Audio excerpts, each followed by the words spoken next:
People think કે એમના પાસે ઘણો ટાઈમ છે બધી વસ્તુઓ કરવા માટે અને એક જશે તો બીજી આવી જશે, એવું આ જનરેશનની થિંકિંગ છે. બટ એવા લોકોને એક સિમ્પલ વાત કહી દઉં. એક હમણાં ઇન્સિડન્ટ થયો, એનાથી પણ આપણને એ વસ્તુ શીખવા મળે છે. એ વસ્તુ શીખવા મળે છે કે જે ટાઈમ આપણને ભગવાને આપ્યો છે, જે જીવન આપણને ભગવાને આપ્યું છે ને, એની રિસ્પેક્ટ કરતા શીખી લો. આદિત્ય ગઢવીની એક લાઈન મને ત્યારે યાદ આવે છે કે જો બન્યું આજે આવ્યું ને કાલે જાશે, જો બન્યું આજે આવ્યું ને કાલે જાશે.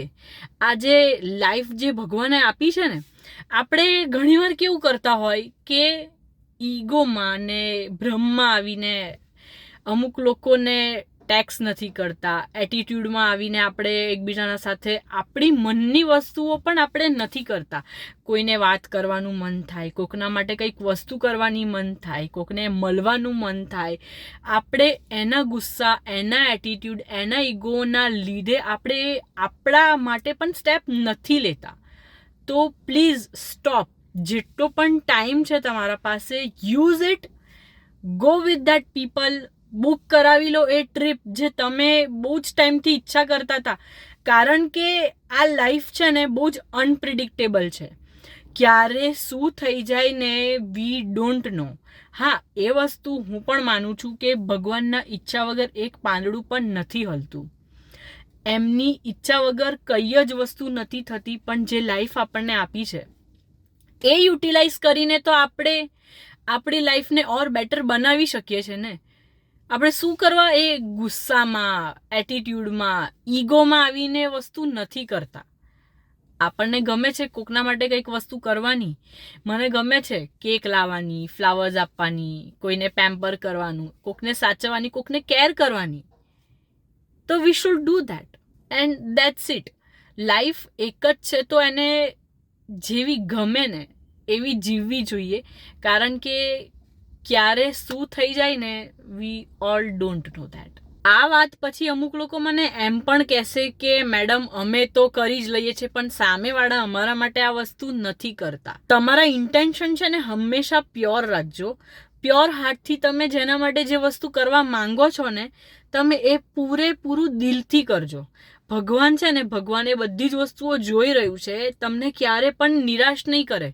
તમારા કર્મોનું ફળ આજે નહીં તો કાલે તમને ડબલ આપશે. એમના ઉપર એક વખત વિશ્વાસ રાખવાનું તમે ચાલુ કરી દેશો ને, એન્ડ યુ જસ્ટ વોચ કે એ શું મેજિક કરે છે તમારા લાઈફમાં. તમે જે પણ કર્યું એ તમે તમારા દિલથી કર્યું ને. એના માટે તમે કોઈ કકરાટ કંકાશમાં કે જબરજસ્તી નથી કર્યું કે કોઈના દબાવમાં આવીને તમે કોઈ વસ્તુ નથી કરી. તો બસ ભગવાન ઉપર તમે વિશ્વાસ રાખજો. કર્મ જે છે ને, કર્મ એ બહુ જ ખરાબ વસ્તુ છે અને સારી વસ્તુ પણ છે. જેવું તમે કર્મ કરશો એવું જ વળતર તમને મળશે. કર્મ છે ને એ એક સાયકલ છે. તો એ એનું કામ કરવાનું ક્યારેય બંધ નહીં કરે. તમે કોઈનું ખોટું કરશો, ચોરી ચકારી, જુઠ્ઠું બોલવાનું કે કંઈ પણ, કોઈની ઈર્ષ્યા કરવી, કોઈને નીચું પાડવું, એના પાસે જે હોય એની કદર ન કરવી, તો અલ્ટિમેટલી એ વસ્તુ તમારા સાથે પણ થશે. અગર જો તમારામાં એ વસ્તુ ઝેલવાની તાકાત હોય ને, તો જ તમારે કોકનું બગાડવાનું કે તો જ એ વસ્તુ કરવાની.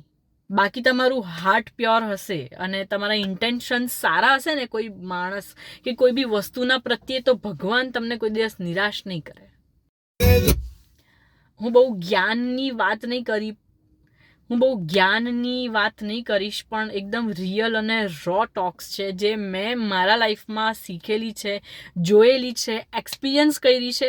ત્યારે જ જઈને હું આ પ્લેટફોર્મ પર આવીને બોલું છું. બાકી મારી વિડીયોઝ આવી નથી હોતી. બટ મને લાગ્યું બોલવા જેવું, સો આઈ ડીડ ઇટ. જો તમે પણ મારા જેમ જ થિંક કરતા હોય તો મને પણ જણાવજો.